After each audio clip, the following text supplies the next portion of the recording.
Қурбон Валади Сурх аз ҷумлаи 4 шаҳрванди Афғонистон аст, ки ин шабу рӯз дар бемористони Ишкошим табобат мегирад.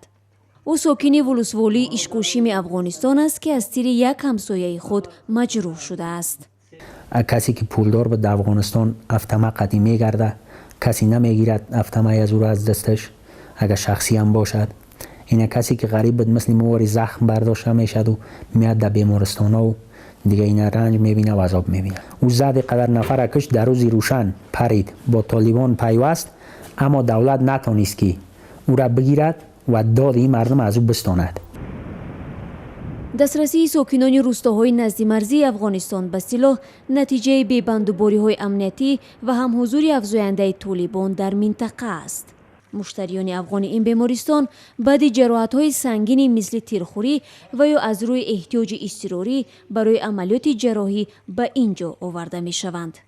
بعد مدتی 24 ساعت کمتر گذراندن مرا به طرف. شوگونبеки ҷурабек 4 соли охир ба ҳайси ходими полиси марз дар вулусволии султони Ишкошими Афғонистон ифои вазифа мекард, вале дар як шабехуни ҷангиёни мухолифи давлат чашмашро аз даст додааст. шогунбек мегӯяд, тасарруф шудани роҳҳои хуб аз сӯи мухолифон ва сари вақт нарасидани кӯмак аз ҷониби давлат ҳифозати марзро барои марзбонон мушкил кардааст. شمال با امروز میبینید قندوز مورا بدخشان وردوش اما رو بند شدگی به توسط طالبا. دوستای ما یا اندیولای ما که زخم برمیدارن، جراحت برمیدارن، از دست میرن، برای از اونو ما هلیکوپتر میگیم، طیاره، ماشینای زمینی این گپا رسیدن نمیتونه، نیروی کمکی درست به او رسیدن نمیتونه.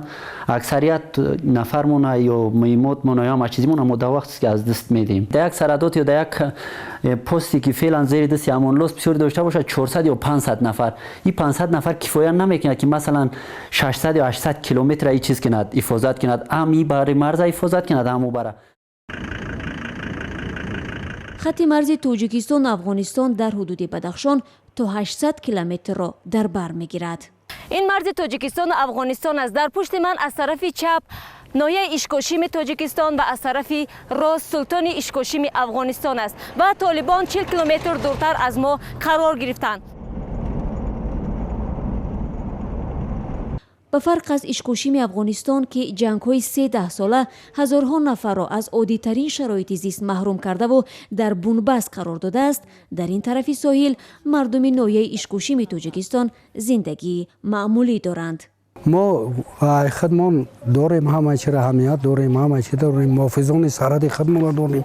برای همین ما به اونا یگان کفالت تهدید به ما نیست، ما به اونا یگان کار ترتیب نداریم. ما با قوای سرحدی همکاریم، هم نشینیم، هم فکریم. اگر شد یگان واقعی مدش روی بده تیز آگاه میکنیم، خبر میسازیم.